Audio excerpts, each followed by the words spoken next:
Hi అండి, అందరికీ నమస్కారం. గౌరీ గార్డెన్కు స్వాగతం. ఈరోజు మనం వీడియోలో వచ్చేసి వాటర్ ప్లాంట్స్కి మనం ఎటువంటి ఫెర్టిలైజర్స్ ఇవ్వాలి, అలాగే వాటర్ని మనం ఎన్ని రోజులకు ఒకసారి చేంజ్ చేయాలి, వాటర్ ప్లాంట్స్ని మనం కాపాడుకునే పద్ధతులు ఏంటనేది ఈరోజు వీడియోలో తెలుసుకునే ప్రయత్నం చేద్దాం. సో ముందుగా అయితే మనం వాటర్ ప్లాంట్స్కి వాటర్ని ఎవ్రీ 15 డేస్కి ఒకసారి మనం మార్చాల్సి ఉంటుంది. ప్రతి 15 రోజులకు ఒకసారి మనం వాటర్ని చేంజ్ చేయాలి. అలాగే మన తెలుగు రాష్ట్రాల్లో చూసినట్లయితే మనీ ప్లాంట్ని చాలా ఎక్కువ ఇళ్లలో పెంచుతూ ఉంటారు. సో అది సెంటిమెంట్ కావచ్చు, మరి ఏదైనా కావచ్చు. సో ఈ మనీ ప్లాంట్స్ని మట్టిలో కూడా పెంచుతారు. మనీ ప్లాంట్ కాకుండా మనకి మార్కెట్లో అంటే నర్సరీలో చాలావి అందుబాటులో ఉంటాయి. ఎగ్జాంపుల్ పీస్ లిల్లీ అని, తర్వాత స్పైడర్ ప్లాంట్, సో ఇవన్నీ కూడా మనకి నర్సరీలో దొరుకుతాయి. సో వాటిని కూడా మనం పెంచుకోవచ్చు అనమాట వాటర్లో.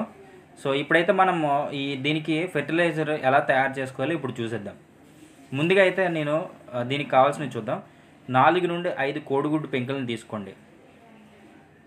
వీటిని మనం ఒక 2 రోజులు ఎండలో ఎండబెట్టండి. ఎందుకంటే దీంట్లో తడి ఏమైనా ఉంటే మనకి పోతుందన్నమాట, డ్రై అయిపోతుంది. సో దానికోసమని దీన్ని ఏం చేయాలంటే చిన్న చిన్న ముక్కల కింద చేసుకోండి. సో జాగ్రత్త, ముక్కల కింద చేసుకునేటప్పుడు చేతికి గుచ్చుకుంటాయి. సో చిన్న జార్ తీసుకోండి, డబ్బా ప్లాస్టిక్ తీసుకోండి, లేదా గాజు తీసుకోండి. అంతేగాని స్టీలు ఇట్లాంటివి వాడొద్దు. సో ప్లాస్టిక్ అయితే మరీ మంచిది. సో ప్లాస్టిక్ తీసుకోండి, వాటిని చిన్న చిన్న ముక్కల కింద కట్ చేసేయండి. సో జనరల్గా ఏంటంటే నేను ఇంతకుముందు వాటర్ ప్లాంట్స్ చాలా పెంచేవాడిని అండి. ఇప్పుడైతే నాకు వాటర్ ప్లాంట్స్ని మీద కాన్సన్ట్రేట్ చేయలేదు. సో ఇప్పుడు మళ్ళీ నేను అవన్నీ తెచ్చుకోవాలి వాటర్ ప్లాంట్స్. సో ఇంతకుముందు అయితే నా దగ్గర పీస్ లిల్లీ, తర్వాత స్పైడర్ ప్లాంట్, మానిస్టర్ ఇవన్నీ ఉండేవన్నమాట. సో అవన్నీ కూడా చనిపోయినాయి అప్పుడు. సో మళ్ళీ నేను తెచ్చుకోలేదు. సో ఇప్పుడైతే నేను దీనికి ఫెర్టిలైజర్ ఈజీగా మనం తయారు చేసుకోవచ్చు. మార్కెట్లో అయితే హైడ్రోపోనిక్ సొల్యూషన్స్ అందుబాటులో ఉంటాయి. బయట మనకి ఫెర్టిలైజర్స్ కావాలంటే హైడ్రోపోనిక్ సొల్యూషన్స్ అనేవి మనకి మార్కెట్లో అందుబాటులో ఉంటాయి. అలాగే డిఏపి కూడా వేస్తుంటారు. బట్ ఏంటంటే మనం ఆర్గానిక్ వేలో కదా మనం చేస్తుంది. సో అందుకని చెప్పి నేను వీటిని ఎంకరేజ్ చేయను. సో దానికోసమని చెప్పి నేను దీన్ని ట్రై చేశాను అనమాట. ఈ ఎక్సెల్స్ని నేను వాటర్ ప్లాంట్స్కి ఇచ్చి, సో రిజల్ట్ అయితే బాగుంది. సో అందుకని చెప్పి మీకు వీడియో చేయడం జరుగుతుందనమాట. సో దీంట్లో మనం కోడిగుడ్డు పెంకులు వేసిన తర్వాత 1 లీటర్ వాటర్ని పోసుకోండి. మీకు ఇంకా ఎక్కువ కావాలనుకుంటే, ఇంకా అంటే మీ దగ్గర వాటర్ ప్లాంట్స్ ఎక్కువ ఉంటే సో 2 లీటర్ చేసుకోండి, 3 లీటర్ చేసుకోండి. బట్ ఎక్షల్స్ని పెంచండి. సో అప్పుడే మనకి ఇందులో మనకి కావాల్సిన పోషకాలు అనేవి పుష్కలంగా ఉంటాయన్నమాట. సో దీన్ని మనం ఒక 5 నుండి 6 రోజులు డేట్ వేసుకోండి. 5 నుండి 6 రోజులు మనం పక్కన పెట్టుకోండి, నిల్వ చేసుకోవాలి. ఆ తర్వాతే మనం దీన్ని వాడాలన్నమాట. మ్యాక్స్ 5 రోజులు అయితే ఉంచండి. సో ఇప్పుడైతే మనం దీన్ని ఎలా చేంజ్ చేయాలి 5 రోజుల తర్వాత అనేది కూడా మీకు ఇప్పుడు నేను చూపిస్తాను. సో 5 డేస్ తర్వాత లిక్విడ్ అనేది మీకు ఎలా ఉంటుందో చూద్దాం. సో కలర్ అయితే మీకు చేంజ్ అవుతుంది కొంచెం లైట్గా. మనకి లైట్గా వాటర్ అనేది ఈ విధంగా ఉంటుందన్నమాట. సో ఇప్పుడు మనం ఏం చేయాలంటే కలపాలి.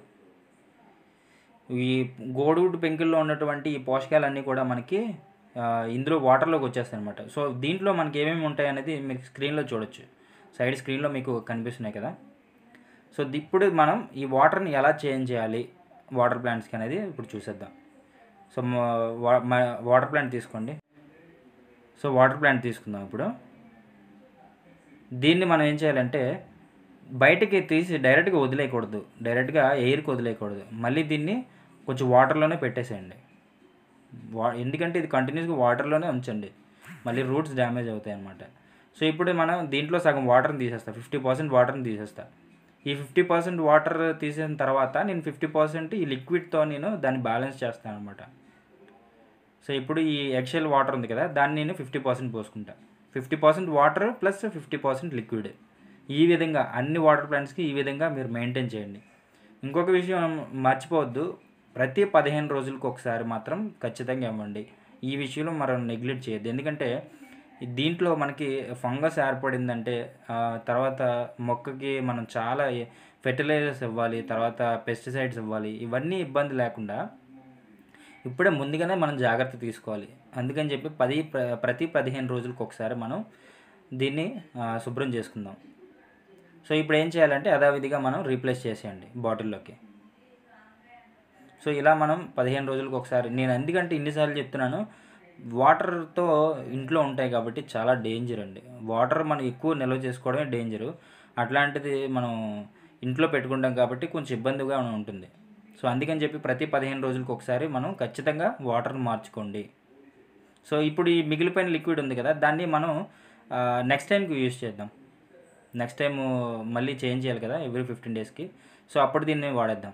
సో సరిపోతుంది చిన్న జార్స్లో వాటర్ ప్లాంట్స్కి అయితే. సో ఇదండి వీడియో.